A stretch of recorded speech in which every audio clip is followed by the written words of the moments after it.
Ngomeli. Na kukaribisha kwenye mlima wa Mungu, uko kule Thika Sarama Estate. Ukipita pale Ananas Mall kwenye barabara ya Garissa, stage inaitwa Kwaheri, Mount Zion Prayer and Retreat Center. Ikiwa unataka chumba chako peke yako, watu wawili, watu wanne na hata kikundi, tunakukaribisha. Vitu vyote ambavyo unatumia kule kwenye mlima tunapeana. Mount Zion Prayer and Retreat Center. Ikiwa ungalipenda nambari ya simu 0797953840. Mount Zion Prayer and Retreat Center. Karibuni.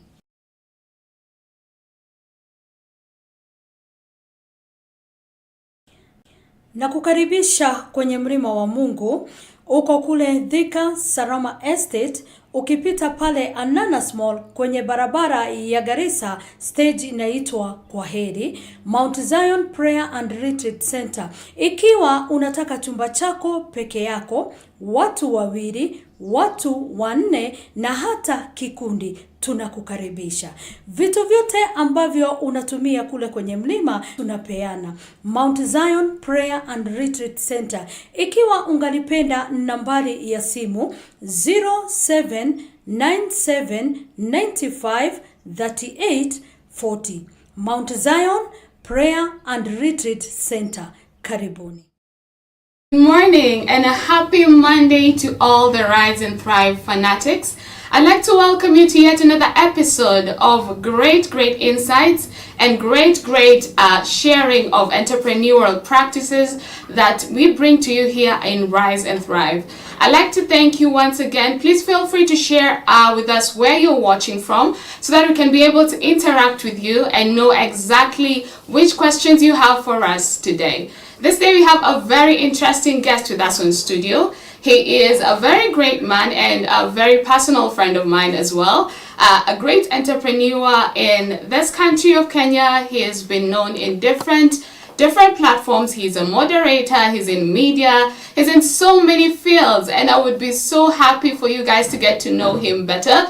Get to know which and exactly field that you can be able to interact and network with him through. So welcome again, and without further ado, let me go ahead and introduce to us our guest so that he can tell us more about himself. Karibu sana, Mr. James. Thank you. Nice for having me here. Thank you as well. It's a pleasure, yes. Amazing. Amazing. Good. So maybe you can share with us who you are, which fields you're in, share with our viewers what entrepreneurial practices are you focused on before we jump on into the show. Who am I? Okay. I'm James. I think you've had my name. And married, three children. Married for nearly 25 years. What's 30 years? Yeah. Very proud father of 3 boys. Amazing. And an entrepreneur. And I think the most important that we believe in God and everything that we do. And we are very proud to come here and share our experience. Amazing. And basically my experience is it's a normal childhood experience. Grew up in Huru Estate, just around Eastlands area. And went to high school, a national school. Yeah. I think from our area, we were the first ones to go to a national school. Oh, nice. From our locality. Huko ilikuwa inaitwa Unye. Unye na Jerry, we were the first ones to go to a national school. Yeah. And yes, I remember going there. I think we only knew Kiswahili. So reaching there, you are told you don't speak Kiswahili in this school. It's a national school. Yeah. So we went through the 4 years. Went to campus, did my degree in marketing, and came out, started the work experience.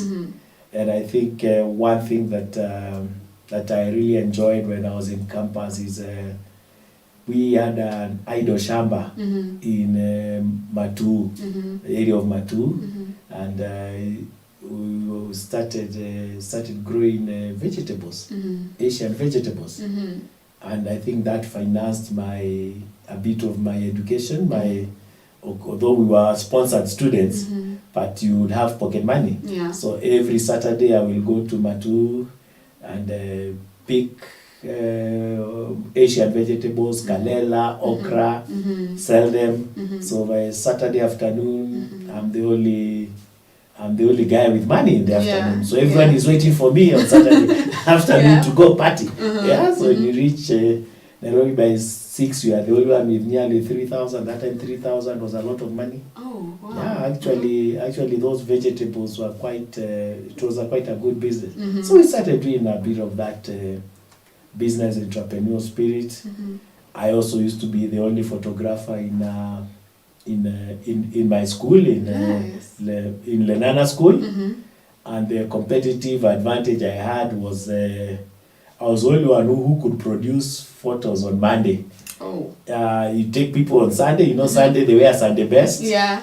Then the school driver was in my payroll, so he will not take any other films. That time I know the viewers will understand we had those Kodak. Kodak films. So you'll only take mine. So the rest will wait for the weekend to get there, to get someone to go on Friday, bring another Saturday.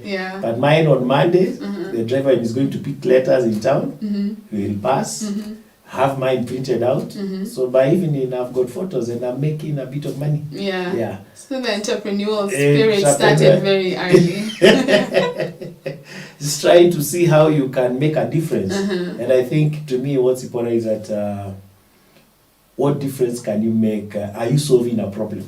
Have you seen a gap and you solve a problem? And I think that is what has been my mantra as we grow. What value am I adding every day? And you see, sometimes you say entrepreneurship. Entrepreneurship does not mean that you have to be outside. You can still be working and you are an entrepreneur.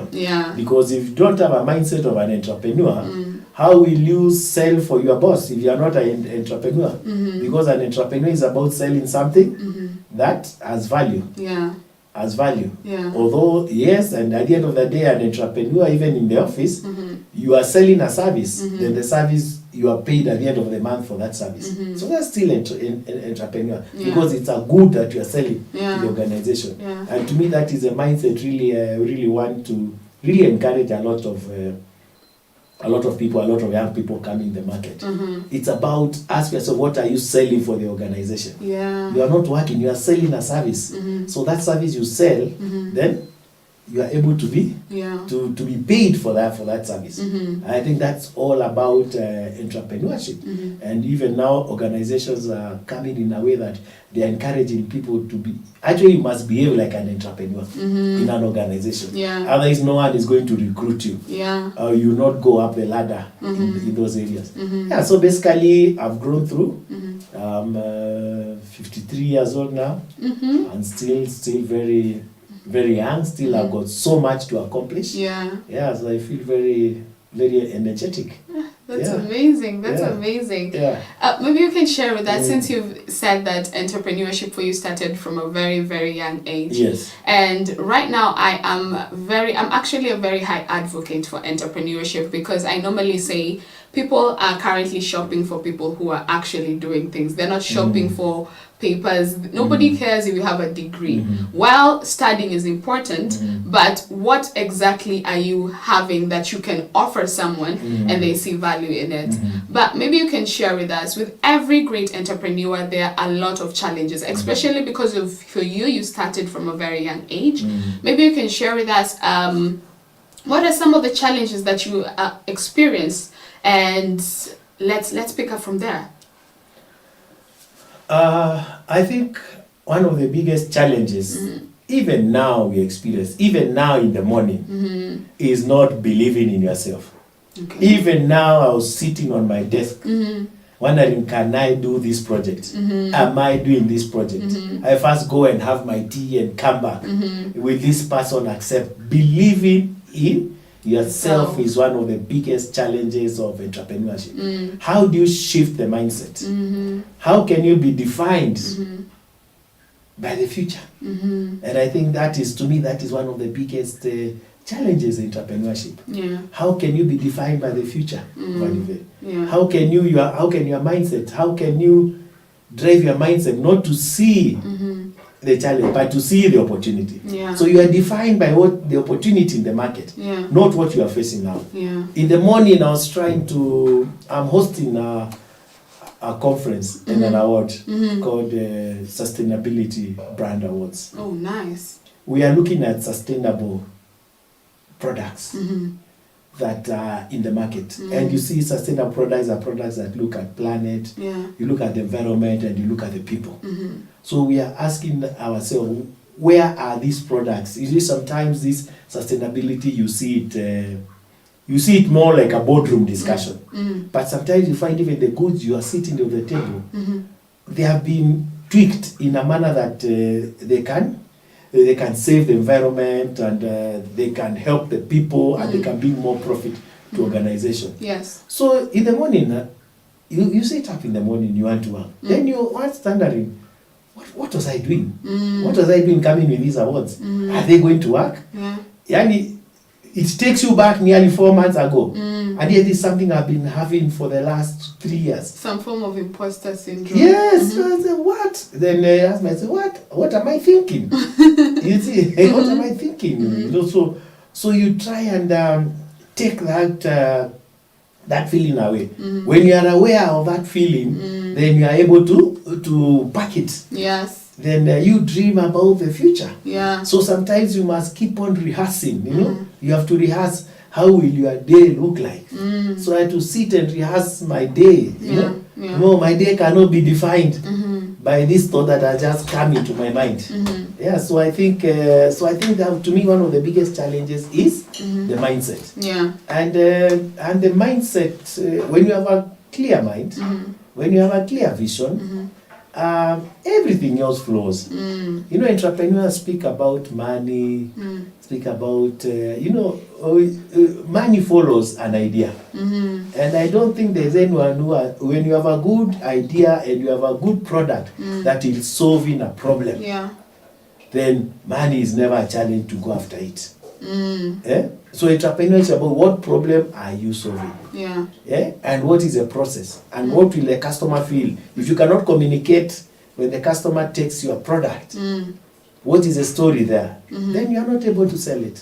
So I think another challenge is how do you tell your story? That is the biggest problem that we have also in those challenges of entrepreneurship. How do you tell your story? How do you convince someone to eat or to wear or to a product?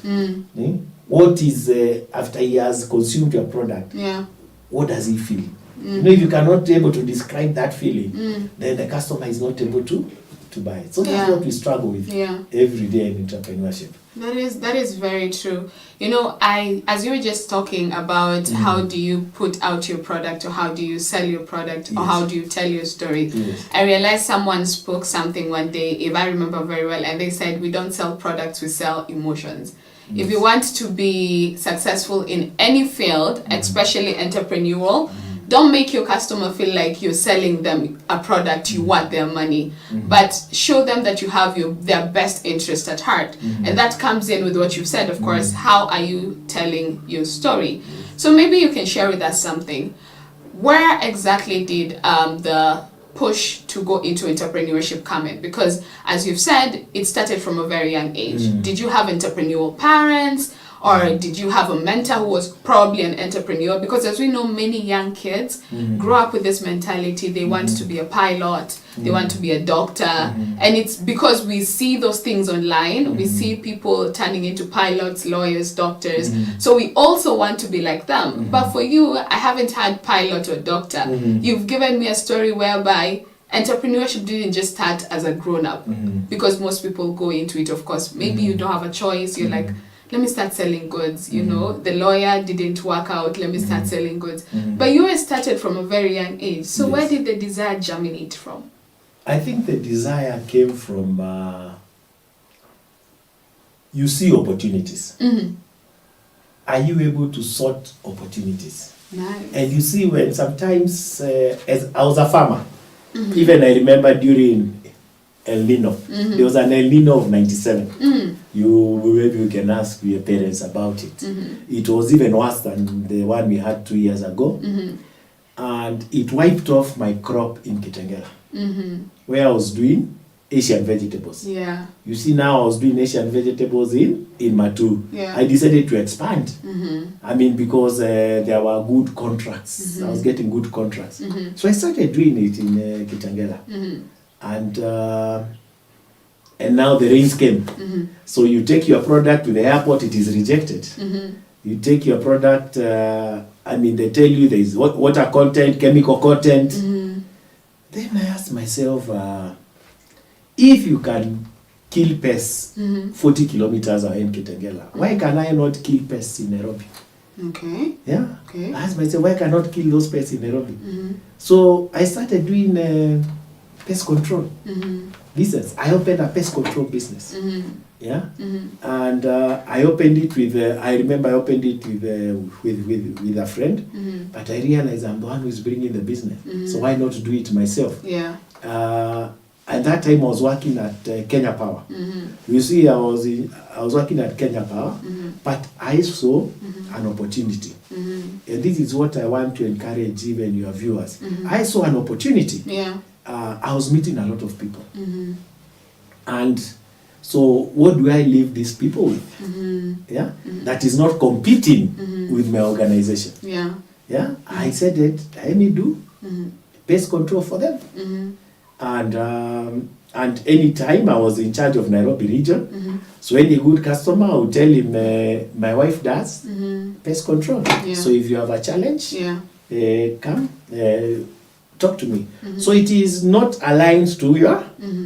It's not aligned to. I'm not competing with my boss. Yeah. And I remember one of the key things is that when I started the organization, I asked myself, who is the best in that field?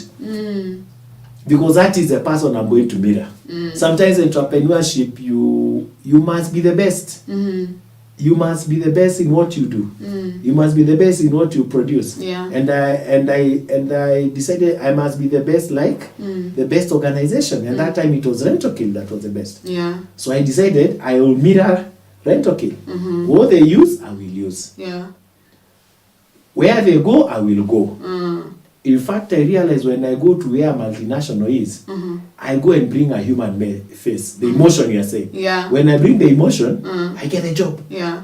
Unlike the competitor who is a multinational, Yeah. that time you just scan emails. Yeah. There is no face to it. Yeah, So true. me, I'll go and sit and ask for the job. And ask, I'm giving you a cheaper price, not even a low. I just lower it by 2 bob.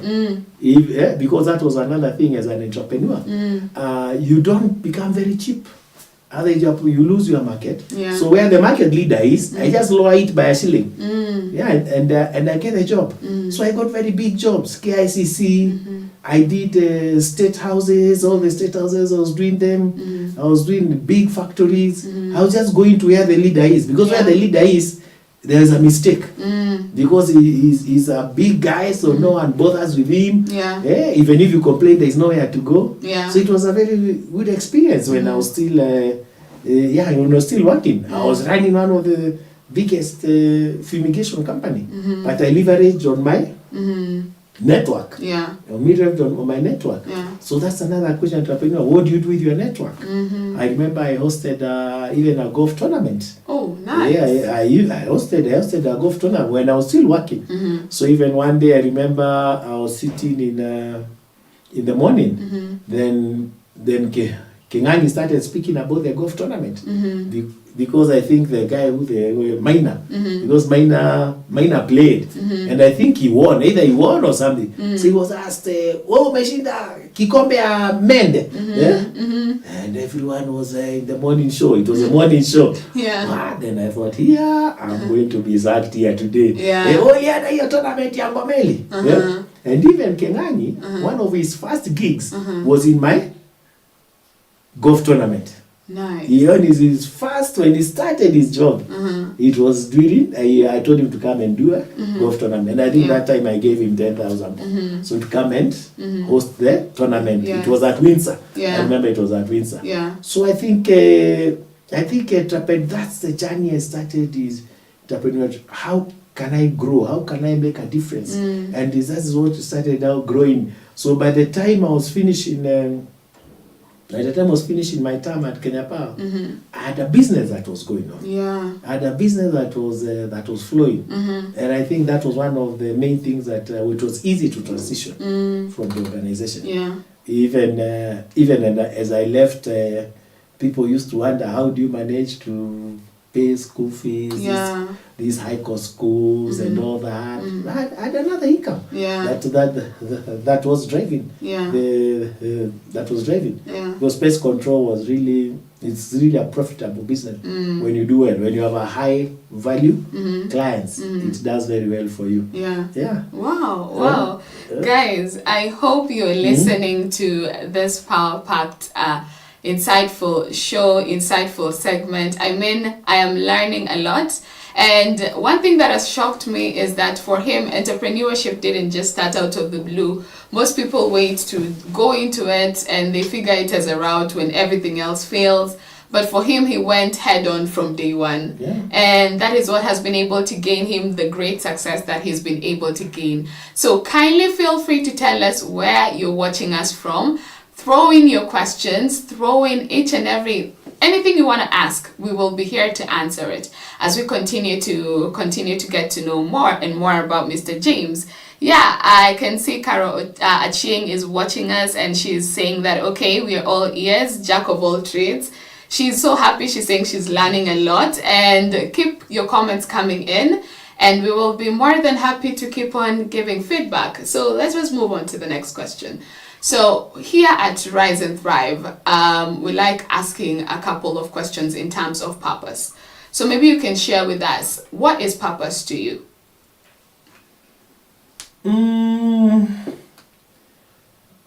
me, purpose is to see literally someone smiling. Yeah. You know, as a young man, as I joined Kenya Power. In fact, I was just there for a short time looking. That time it was not prestige to work for a government. I just come from selling beer in another organization. It was no prestige, especially as a marketer. You looked like you are failing. Coming to join a blue number plate, you look like you are failing, especially as a marketer. You are meant to be high flying in big jobs. But when I saw the impact that we are having, when a mama tells you asante mwanangu, she spits on your chest, she tells you thank you, thank you for doing this, and you see, you ask yourself, but I'm doing my job, you see. But you see, that time the culture of helping was not there. Then I realized how much impact I'm having just doing my work. And I think that is what really drove me to what really is my purpose in life. If I can put a smile on a human being, not even any product, any person, even I keep dogs. Those dogs see me, they smile, they giggle. The goats see you, they are happy. The cow sees you, it's happy. So I think my idea of purpose is how can I put a smile on a person? And I think that was what has grown me up into the whole life of my career. What value can I bring to an individual? Whether we are doing business, first of all, even before you do business, you must be a human being. Wow, I love that. You must be a human being first. Then the rest will come. In fact, in the morning I was watching the people who watch golf. There is a gentleman who has just won the golf tournament just now. It's called the FedEx Cup. And the first statement he said, and he was told by his father, first of all, you must be a human being. Then the golf follows. He has tried more than 160 times to win. This is the first time he has won. Oh, nice. You look at his interview. So you must first be a human being. And I think I was taught that when I worked at Kenya Power. Helping people, not expecting anything. Yeah. But you keep that contact. One day it will help you. Yeah. I remember as a young man, I stayed in Karen, in one of the most beautiful estates. In Karen, as a Sila bachelor. It's because it's someone I helped, Yeah. and I forgot about it. So when I'm looking for a house, I knock into a gate, and I tell this lady, okay, I can see you are constructing. You know, that time Karen, now the kids were living. Kids were living, so people with big pieces of land, they were constructing small houses, Yeah. 2 bedrooms, so that people can come in, so that there's people in the compound. Yes. I came after a month, I found them there. Them there told me, oh, you are my son. You helped me with power one day. Oh, that story. And you told me, I want you to move into the next compound. Yeah. I have a house there, Yeah. a 4-bedroom house. You stay in that house as I finish this house. Yeah. And you pay the same rent Yeah. you are paying. Yeah. The only thing he told me that don't switch off the floodlights. It had very big floodlights. I mean, it's a very big compound. Yeah. Then that mzee, he was my landlord, ended up being even the person who went to represent me in my wedding. You know, the mzee at the wedding. Yeah. My landlord. That is because I just helped him in power and I forgot about it. So I think helping people smile. Yeah. I think that is even what we are doing now. We have a lot of platforms for awards. Yeah. We are running the biggest platform for women in the Yeah. energy sector. Yeah. And I think when I see that smile, when the people are winning, when they are telling their story, gives me a lot of joy. We run a company that does water and energy projects.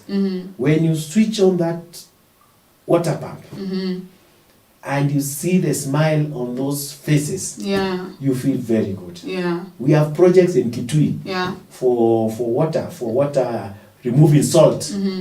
Yeah, when you see those people drinking that clean water, not salty. When you go to the clinic, you are told no one has come here with a waterborne disease for the last 6 months because of this water that you guys put here. Yeah. Now those are the stories that make me happy. Yeah. So I think my purpose is to bring a smile Yeah. at anything that we are doing. Yes. That is amazing. So one thing that I've learned there is, of course, when it comes to purpose, it's not all about monetary gain, but what are you doing to bring a change in people's lives? Yes. Maybe you can share with our viewers. One thing I know they would like to know is, how do you breed consistency as an entrepreneur? Because so many people go into projects, they start it and leave it in the middle, or they're not able to complete the project or see them through. So how do you manage to hold consistency when you have a project? How do you ensure that you're not going to leave it behind, but you're going to ensure that you see it to the end? Yeah. I think what is, to my viewers, what is important is, are you defined by the solution you want to offer? Yeah. Are you defined by what you need to do? What is it that do you want to offer? What value is it that you want to offer? And you have clearly defined this is a problem that you are solving. When you have defined this is a problem you are solving here, I think that is your biggest motivation. Right now, even I've got projects that I'm working on, and I've been working for them for 4 years. Yeah? It's not postponed, but sometimes you hesitate. Yeah. Yeah? But this sometimes I've decided even now to I'm launching them in a short while. Yeah. But you can see even from my notes, I've been having it in 2020, 2019. For example, I've got a project now to validate bills. I want to validate bills for customers. Yeah, we want to be the first company that can validate bills. And it's a program called Bill Power, whereby we look at your bills, electricity bills, and we validate them against what you have. We see that are you consuming the right power. So it's a program that I've had for 4 years during COVID. In fact, I already put it during COVID time. Yeah. And I don't know why I did not launch it. Yeah, and maybe sometimes you are waiting for big things, you know. Yeah. But now, after that long, now I want to take it out in September 1st. Yeah. Where the customers, the billing challenges, if you have a billing challenges, you subscribe with us, then we bring gadgets, we monitor your house, and we tell you this is a challenge. Yeah. Or this, your bill is okay, continue consuming that. Yeah. Yes. Wow, Yeah. that is amazing. I mean, I'm telling you, the kind of ideas that you're bringing up here, I'm sure our viewers are so stuck into understanding exactly what they can be able to tip into. Yes. So I'd like to thank Queen Marilyn. I can see you're watching. We have Carolina Chiang. We can see you're also watching. I can also see Richard Sila. He's watching from Rwai. So to my viewers, keep on tuning in, asking your questions, and also telling us where exactly you're watching from. Continue interacting with us in the comment section as we continue to move forward. So before we move into the main product concept of the show, I'd like for you to share with us something. Since the show itself is called Rise and Thrive, what does thriving mean to you? And can you say you're thriving right now? I think thriving to me is about, do I have the energy to wake up in the morning? Yeah. And sort out a challenge. To me, thriving is about getting that energy to wake up and say, today, Ngomeli, this is what I will bring change. This is what I will change today. Yeah. I think to me that is what is thriving, and thriving is not about money. Thriving is about, do you have that purpose? What values are you going to show today? You know, that is, to me, that is what I wake up with. I try to ask myself, what is my purpose today? How can I rehearse my day? What is my value? Yeah. How will I portray my values today? Yeah, and those are the key that motivate me, and sometimes you wake up, you are not sure. How will you project yourself today? So sometimes I just have to sit. Like I woke up at 6 and just sat 2 hours. You are wondering, what are you going to project today? You are questioning yourself many times. Yeah. And sometimes it's about, so that, sometimes it's easier to sharpen your sword.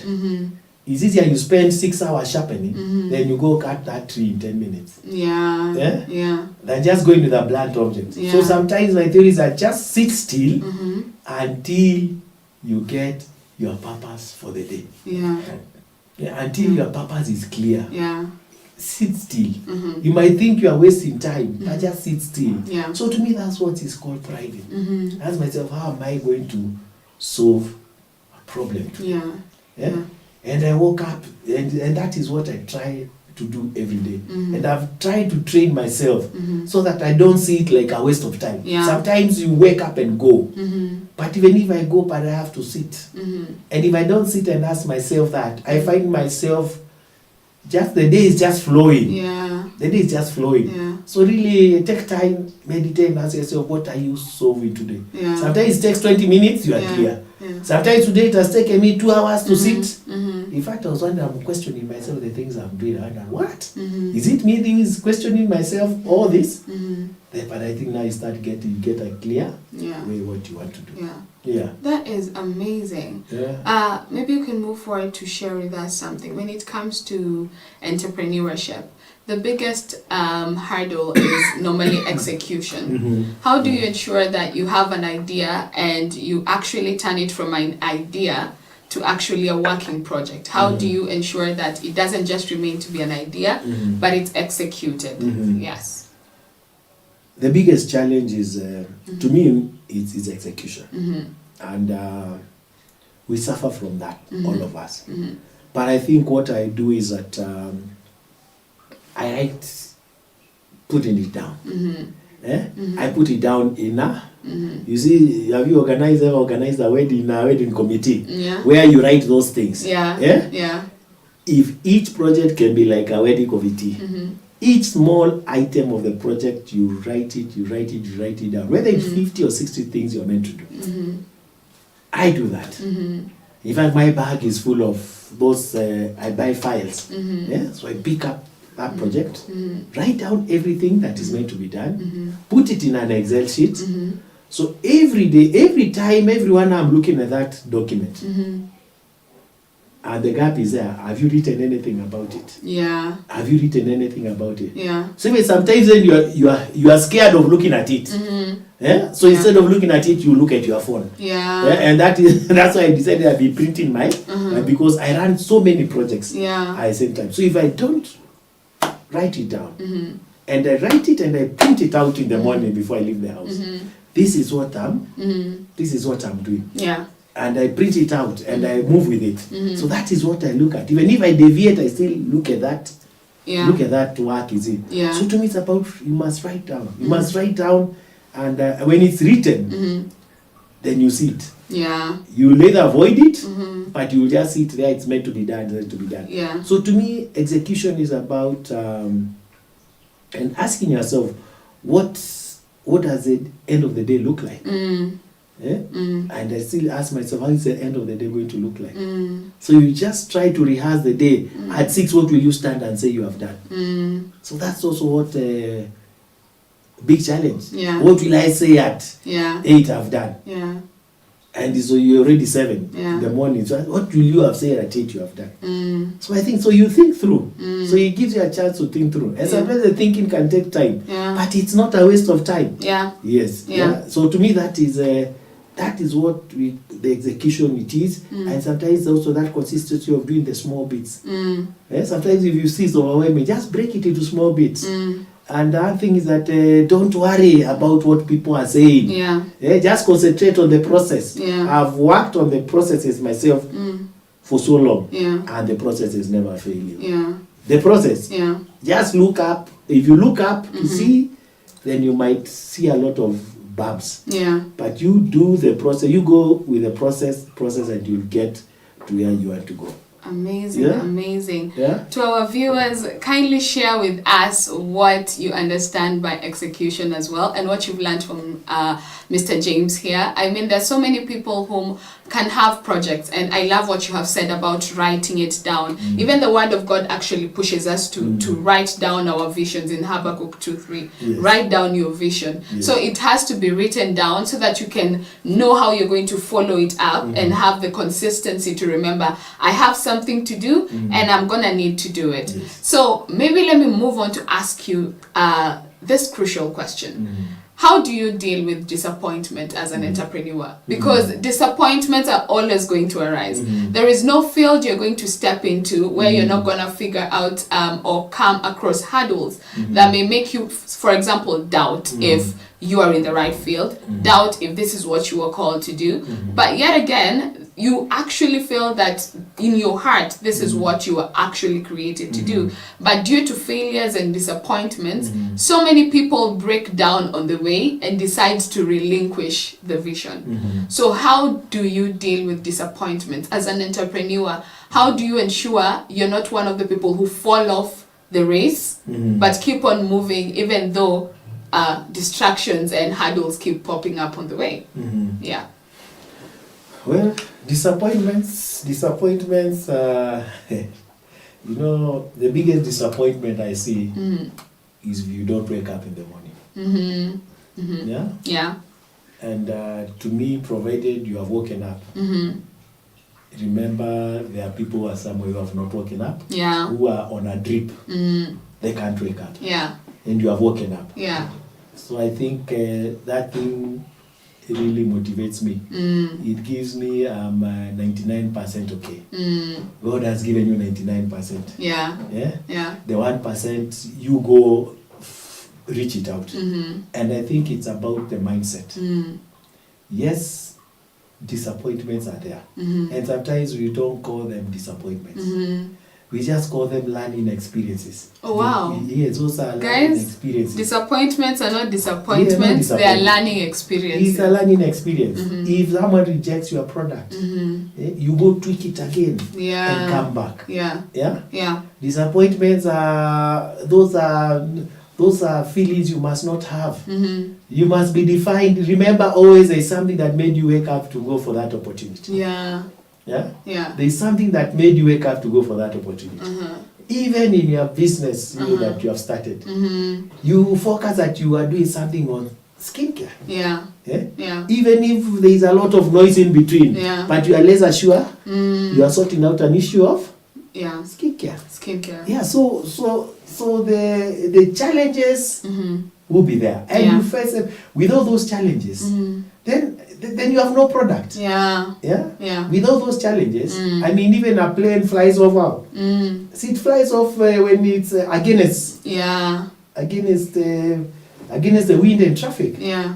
And remember, just look at a plane. It loses its fuel. 40% of its fuel is consumed when it's taking off. Oh, wow. Yes. Wow.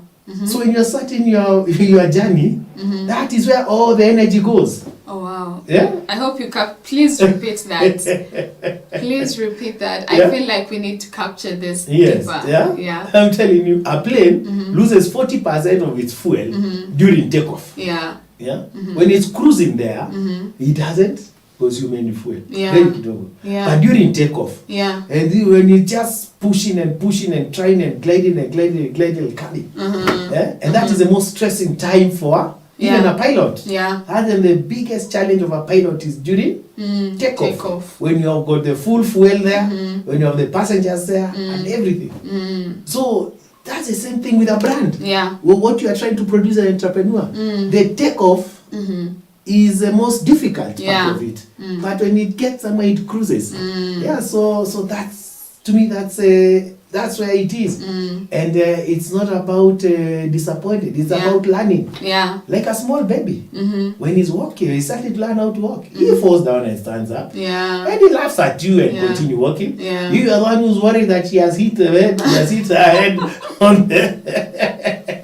He just falls again and wakes up and runs. And runs again. So you are the one who's worried, ataanguka. No, he falls and smiles at you again. So I think to me, when you call them disappointments is when you start looking for people to cry with. Oh, the country is tough. Oh, the economy is tough.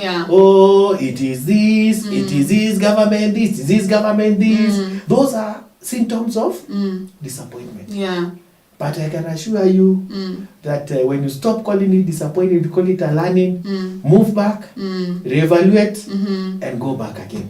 Amazing. Amazing. Disappointment is what brings you closer to hundreds of people to sit with. And you start talking, hii mambo ni ngumu, those are disappointments. But learning, you wake up and tell yourself, why don't I try this one? Why don't I try it this way? And sometimes those journeys are very lonely. Disappointment has so many friends. As entrepreneurs, disappointment. To sit with guys who you can just talk the disappointment. You know, the other day I was coming from Western. Then I stood somewhere to watch these guys who sell. It was early in the morning. They sell maize. So I stood there. It was early in the morning. He was opening his business. I'm a choma. Every 30 seconds he's running to a truck with a maize. Wait. The truck goes. Again, where the truck goes. So out of 10, he sells one. And he comes back happy. Nimefungua kazi. I watched that guy. Even if the truck doesn't take, you come down laughing. And put the maize again to warm. Then stand up again, go back and sell. That is what is called entrepreneurship.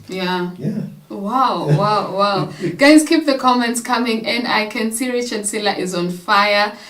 He's saying some disappointments serve as appointments. He's also saying persistence breaks the spirit of resistance. Vision gives you clarity and focus. So here we are today discussing purpose and vision, and I can tell you, you're not the only ones who are picking up something. I have picked up something. I mean, he's talked about a plane. That's a fact I didn't know about. That it consumes almost 40% of its fuel when it's taking off. So that means whenever you're starting a vision, it's not going to be easy. Don't expect it to be easy. But once you've already taken off and you're now on the air, it is now easier because you're now cruising. You won't need to use that much fuel, you know.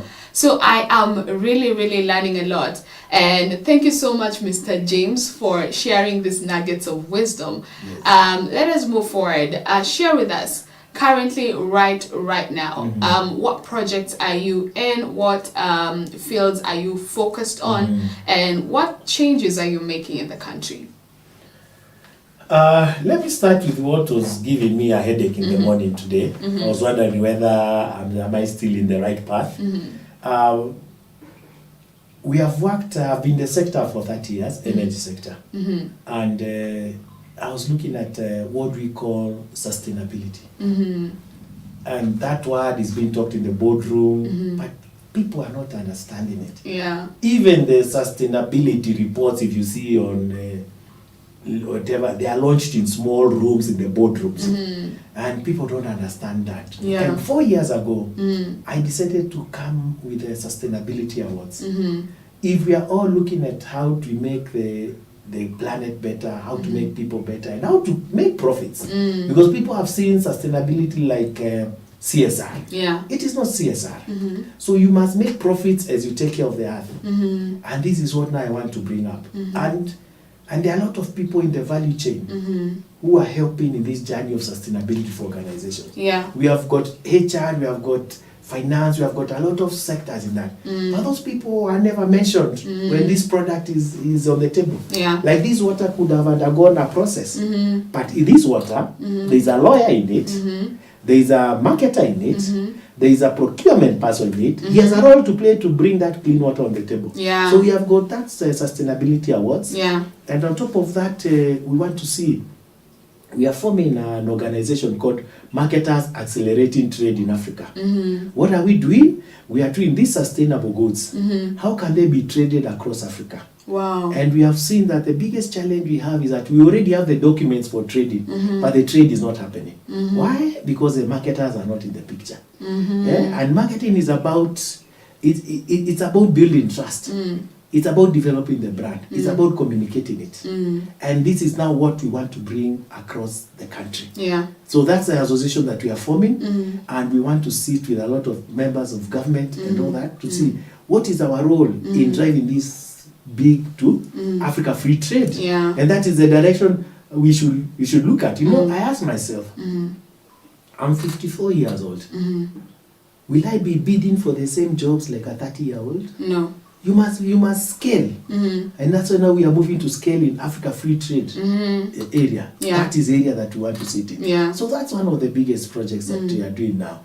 We are going to have an award and a conference and bring sustainability on the table. How is sustainability viewed? Yeah. And who are the players in that whole sustainability? So we'll all meet on October, on October 2nd, and celebrate the leaders in sustainability. Yeah. So that's one of the big projects that we are doing. And at the same time, we are celebrating 10 years of empowering women Wow. in the energy sector. For the last 10 years, we have created a platform of where women can come and tell their stories in energy. Wow. And the women are the ones who are impacted most by lack of energy or the dirty energy. And this is what we have come to do. So this is another big project that we are doing, bringing up the energy sector players. And another project that we are doing, we are coming up with the awards for the petroleum sector. Wow. It's a sector that, the country spends $500 million every month on petrol. And so we want to rank the petrol stations. We want to rank them. We want to rank the brands. So very soon you'll know which brand is the best to fuel in. Yeah. Whether it's Total, Shell, Starbucks, all that, we'll be able to rank them. So basically, we are trying to create platforms where people can tell their stories. Wow. And I've seen it through the women in energy for 10 years. Women who have told their stories, they have prospered. Yeah. In the Africa Renewable Energy Awards, there's also another awards we have that we do them together. The people who have told their stories, they have prospered. Wow. And I think what really people, and I say again and again, people don't know how to tell their stories. And this is what is impacting on brands in Africa. Have you gone to Hollywood? Hollywood is just like a Garden City. But the story about it is what attracts millions of people. Yeah. Yeah. It doesn't attract billions. Yeah. You go to other cities. The Berlin Wall is just a wall. But how many people does it attract? Yeah. Berlin attracts 30 million people. Yeah. It's just a story of the wall. And the people go. Yeah. So what is a story of Africa? Yeah. What is a story of Kenya? What is a story of your product? Yeah.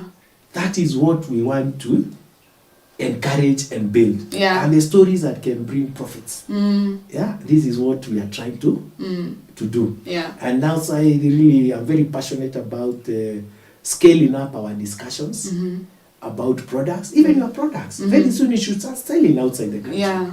Yeah. And that's why you must have a vision of to move outside in the region. Yeah. That's why the Africa Free Trade Area is here.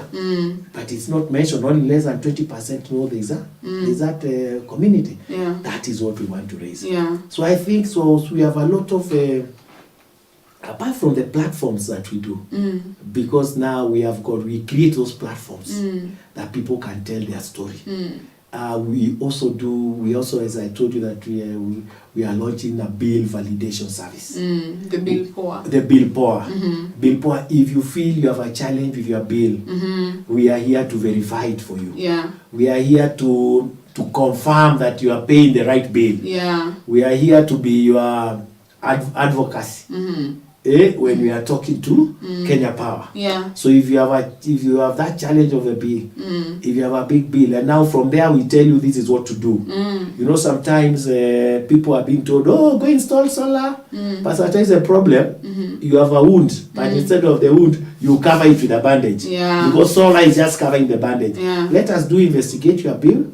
Let us investigate and then tell you this is what to. Yeah. This is what to do. Yeah. And there's another project that we are doing like yesterday. I was on it on Saturday. Yeah. Saturday. Yeah. A father and son, men and son kind of conversations that we are starting. I'm a father of boys. And as much as I've worked with a lot of women in the energy sector, the boy is having a bit of a challenge. Yeah.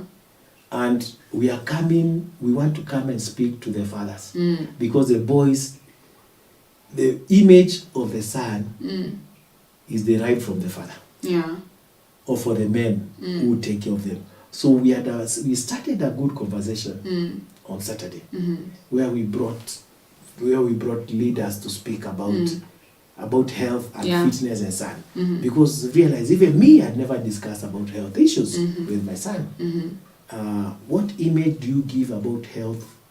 Can you be the leading conversation in health with your family? And I think it brought a lot of big issues. It talked about issues about fertility, talked a lot, it talked about fitness, talked about, your lifestyle, your drinking, and the people there, they are very shocked, saying, the kind of lounges that have opened up in this country. Yeah. The lounges that are opening up in this country, the generation of a man is under threat. Yeah. Yeah. So I think those are new conversations that I want to bring, and hoping that they will impact. In fact, there was a lot of people in my DM telling me, get that thing out of Current Club, put it in a normal place. People come and they discuss. Yeah. So apart from making the profits, yes, we are going to make profits. We do a lot of work also in building solarization of boreholes. We do a lot of work also in stakeholder and communication in the energy space.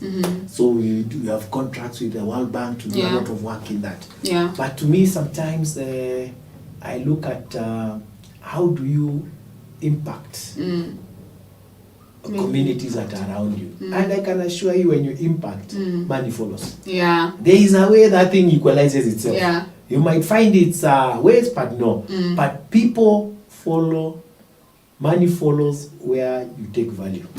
That one for sure I've seen. Yeah. I've seen is the last 20 years. Yeah. Where you have taken value, money follows. I've been a leader. I've led organizations. And I think the most important thing is that when you make these people happy, even you don't know. Yeah.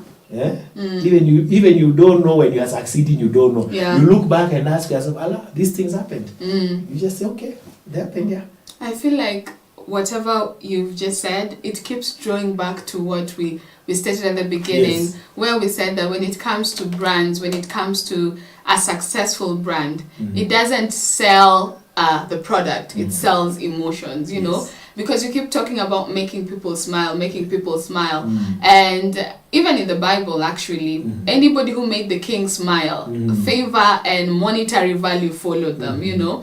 And so when you look at, for example, let me use Coca-Cola. Yes. Their slogan is taste the feeling. You will notice they're not telling you buy this Coca-Cola bottle, or you're feeling thirsty, it will relinquish your thirst. No, it's telling you taste the feeling, you know.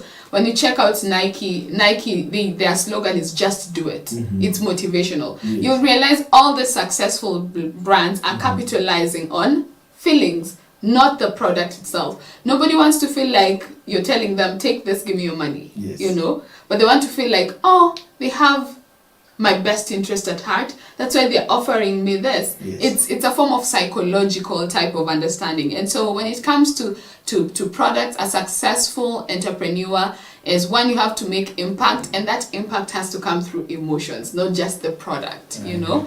Yeah. So let us move forward and talk about challenges. What are some of the challenges you have experienced in the energy sector that you are in right now, and how have you been able to overcome them? And one of the challenges maybe, or one of the things I would like you to talk about is, as a father, as a husband, how do you balance that? Because most of the people are not able to balance entrepreneurship with being a family man or taking care of the kids. You'll find one side will end up losing. Either the kids feel like, I grew up and my father was never there, or the wife feels like my husband is never around. So how would you advise people who have gone into entrepreneurship or are looking to go into entrepreneurship? What are some of the things you've done to be able to strike a balance? Well, striking a balance is a big challenge. As you grow up, you know, sometimes we sit. Sometimes I tell the mother to ask the boys, what can we change about ourselves?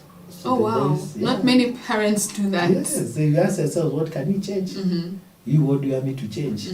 So they always ask me that you are never there. You see, it always comes out that you are never, sometimes you are never around. But sometimes it's the nature of work. In fact, I have my son who is out of the country. Oh, wow. So the other day he called me and told me he's doing an internship. So they report at 8, leave at 6. Yeah.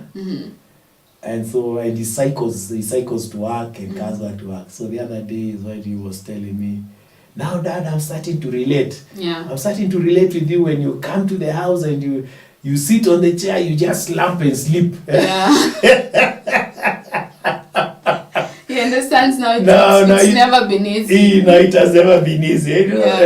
And you know, now the mother is there. You come here to sit. You think this is a lodging. You come here and sit. You know, by the time you are being given stories, you are just snoring. But I think there is that comfort of reaching home. You know, it's your safe place. It's like, phew, it's your safe place. You just sit and sometimes you collapse. But I think what is important is that how do you connect with the boys? How do you connect with them? And I think this is something that I'm continuing to learn. But at least I give them the chance. You know, the challenge actually is a man. In fact, I want to tell my viewers, the challenge is a man. The woman is not the problem. She carried the baby for 9 months.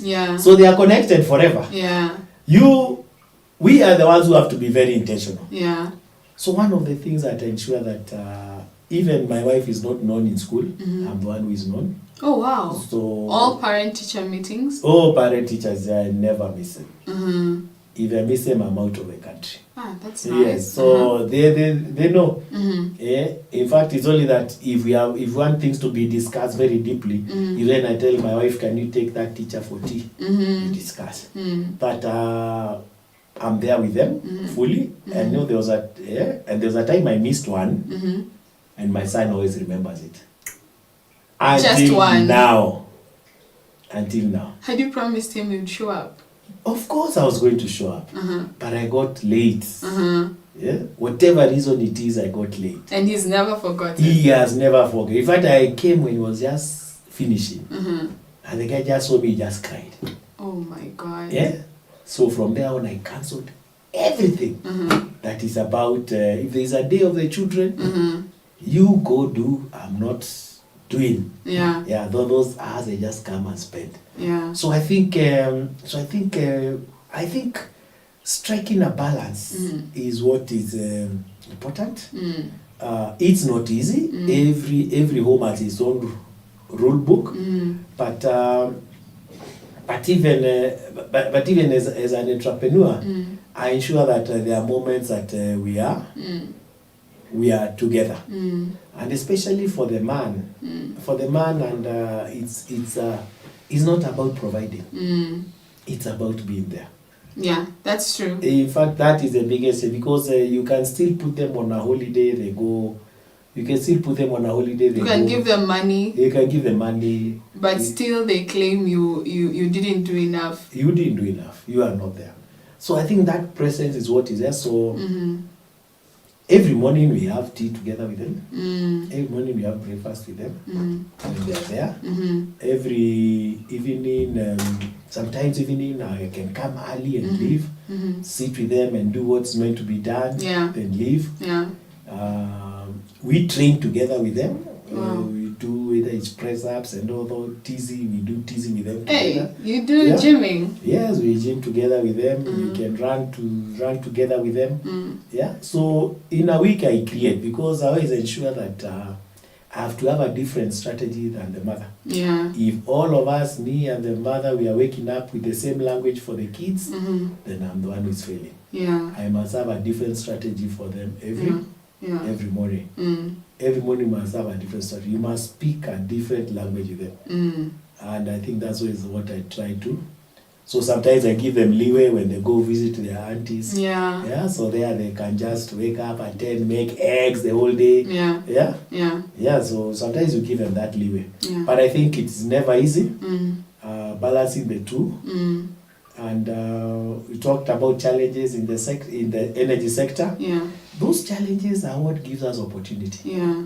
And I want to challenge the people who are here. Let me give you examples. When I saw the challenge of women not joining leadership, I started the awards program. Yeah. Okay? Yeah. And now it is the biggest in Africa. Wow. When I saw a challenge in accidents, there were a lot of accidents on kids because of electricity issues. I wrote books for children on electricity. I've got 4 books and they have won UN awards. Wow. Okay? I addressed a challenge. Yeah? When I saw that we were giving these awards, I was seeing that a lot of men were coming for the conferences, but I wanted to create an award that is open for everyone. Yeah. I started an award that is open for everyone called Africa Renewable Energy Awards. Yeah. So I combined those two and call them Oscars of Energy. Wow. Yeah. So they are held in one day, all of them. Yeah. Okay. Yeah. When the other day, I'm now an agent for drone pilots. Drone with Kenya Airways. I saw a challenge at how do we make. How do we manage these power lines? Yeah? And I went to KQ. I told them, KQ, you cannot sell these things. Yeah? They must be sold by agents. Yeah? That's why even you have SAP, Microsoft, they have agents. That's why you have computer companies. Yeah. Otherwise, Microsoft would have been selling itself. Yeah. So I convinced them that you must have agents.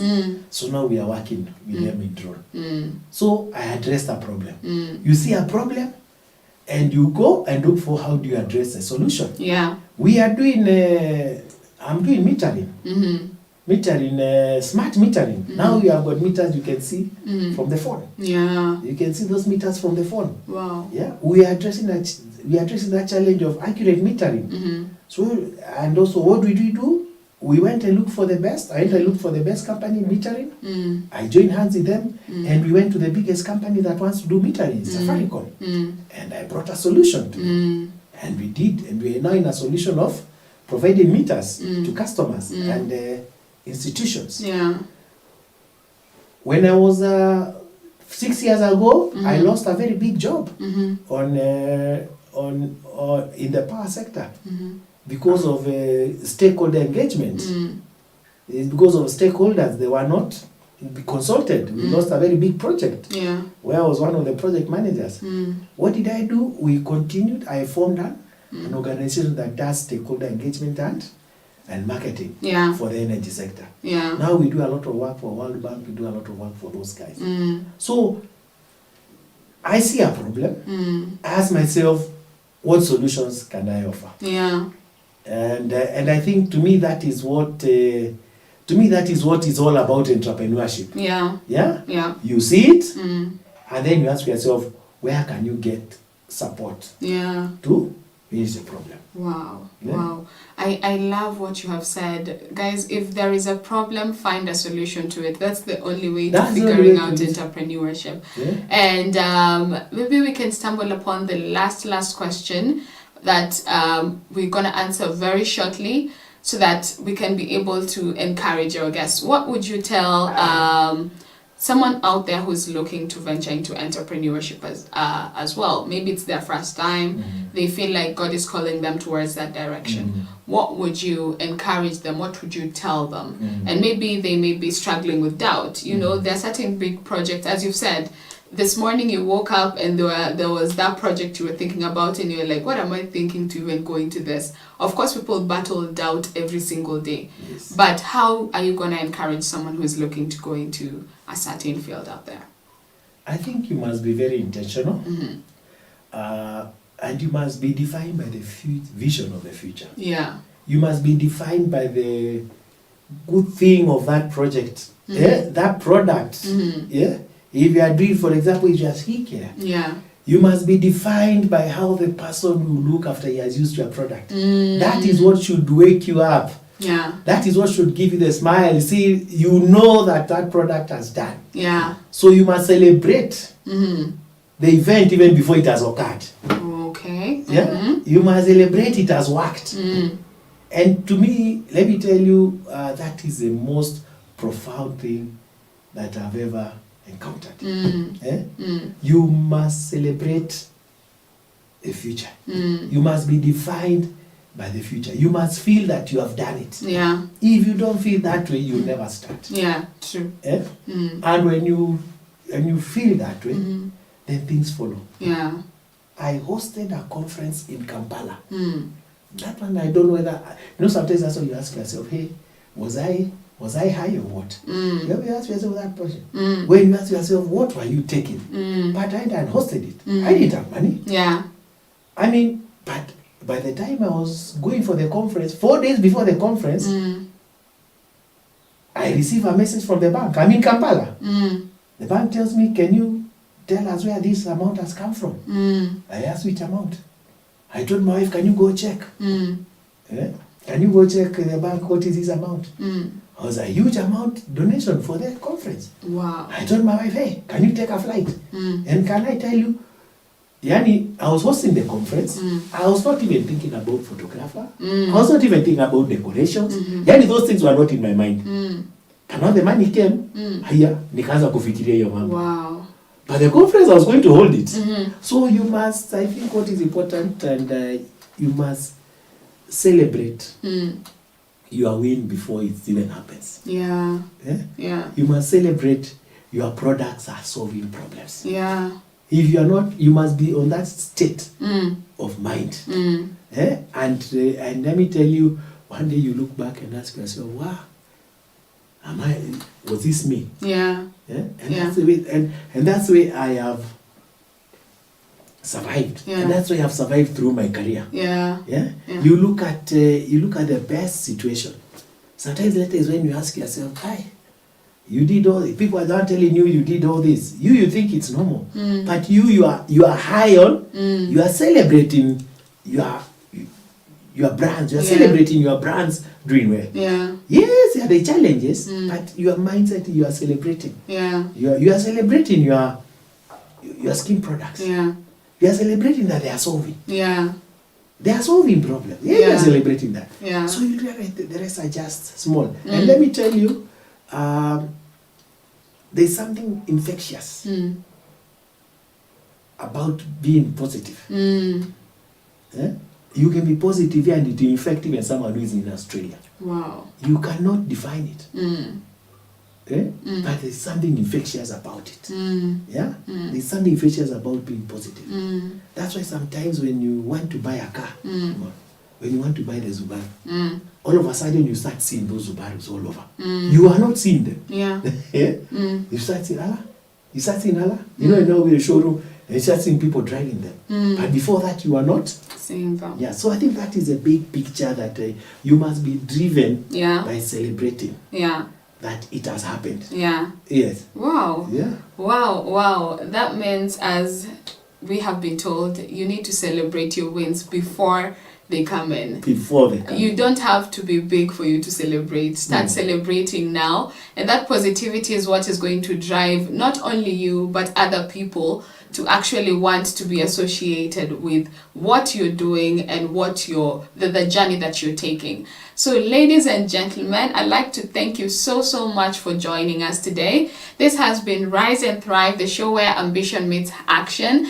I'd like to thank Mr. James Ngomeli. We have been learning a lot. I mean, the comment section has been really fired up since we began, and I am so happy that I got to hear each and every one of your intakes in terms of vision and purpose. Every single person who commented, thank you so much, and we would love to have you again and again every Monday on 11 a.m. in the morning. We will be here to share insights and great industrial visions that we can be able to have in order for us to move forward in the journey of entrepreneurship.